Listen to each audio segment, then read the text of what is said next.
Okay, andito pa tayo ngayon sa kabaan ng Commonwealth Avenue and it's me, Toys TV, ang inyong lingkod, no? At dito tayo ngayon sa mga nagrarally at handang magbalita sa inyo ng mga ganap dito, no? So ito, inabutan tayo rito ng pagbagsak ng ulan at malakas na hangin, no?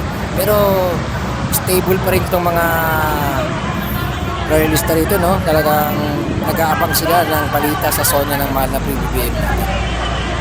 So ito ang lagay ng traffic, no? Medyo bumabagal ng bahagya. Hindi naman din ganun kabagal. At ito, yung mga royalista, nagbaon na rin sila ng kanilang mga payong at kapote. Bilang panangga sa posibleng pag-ulan dahil nga po ay kabagso-bugsong pag-ulan lang dumarating na yun, ano? So yan, kung mapapansin nyo, no, medyo bumabagal ang lagay ng traffic.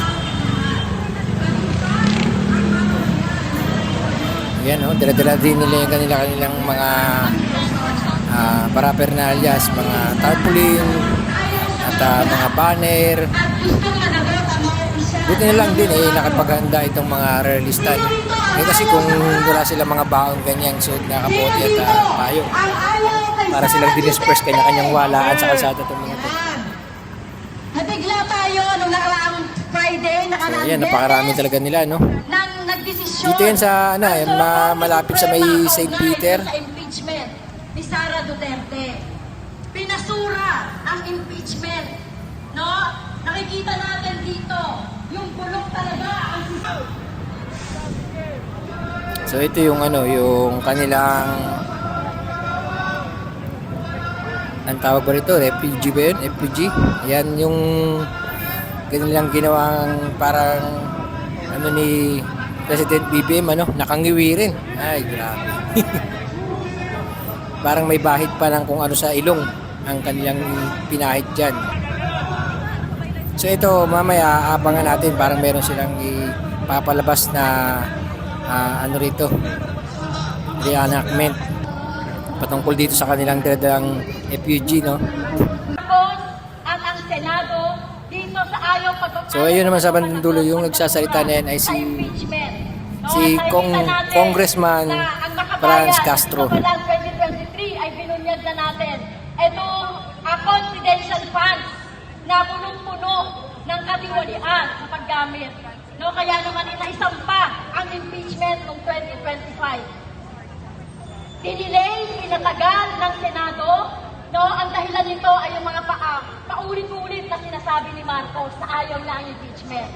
Kaya sino ang dapat nasisihin kung bakit nagkakaroon ng delay sa pagpapanagot sa impeachment? Sino po? Si Marcos, ang liderato ng Senado, dahil inuuna pa yung mga personal na mga posisyon, personal na mga interes laban sa ustisya. At ang Supreme Court naman ay inuna pa yung kapakanan ni Sara Duterte. Kaya yung pinago-bago yung mga rules, nagkaroon ng pagbabago sa konstitusyon na binago yung nasasaad sa konstitusyon. Kaya po, tayo po, hindi tayo itigil hanggang hindi mapatalsik si Sara Duterte. Tama ba? Tama! Si Sara Duterte, Tama. Sara Duterte, tayo yung magsisilbing hukom at gagamitin natin ang buong lansangan para gawin nating korte. So tayo ay maniningil kay Sara Duterte, kay Marcos na nagpabaya. Marcos, singilin! Duterte! Okay, so yan, no? Tapos nang magsalita si Franz Castro, no? So balik tayo rito sa mga royalista at sa mga kapulisan. So ito, akit tayo sa footbridge ay kita nyo naman yung dami ng mga kapulisan na nakabantay. Parang magkasing dami na nga rin talaga sila ng mga royalista, no?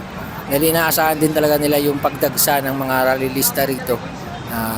Kaya dinamihan din siguro nila yung kanilang puwersa para maharangan itong mga royalista kung sakaling magmamatigas sila, makalapit pa mismo doon sa mismong Sandigan Bayan, Kaya dito pa lamang ay tinalaga na ng mga opisyalis ng PNP ang kanilang mga tauhan upang hindi na umabot pa sila doon.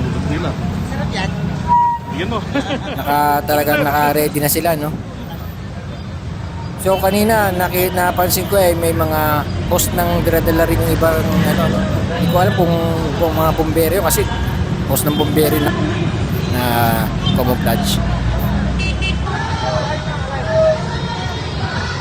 So magkaano lang yun, no? Yung pagitan nila ay truck lamang ng yung may boom truck, yun ang pagitan ng realista at itong mga kapulisan yung barrier.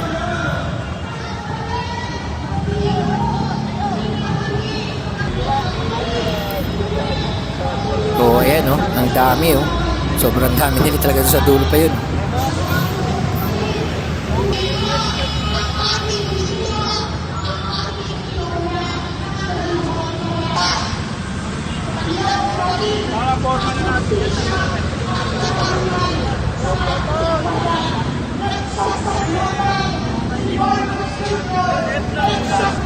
At ito na yung yung resulta ng kanilang pagsisira ng kanilang mga props kanina, no? Oh, ito yung mag-ama. Oh, sinipa pa. Pinadyakan. Naku kuya, lagot ka. Nakita ka sa camera ko, pinagsisipa mo silang dalawa. Joke lang po. So mga kababayan, no, hanggang dito na lamang ang ating video, no? And don't forget to subscribe Kois TV and like our video. Maraming salamat po.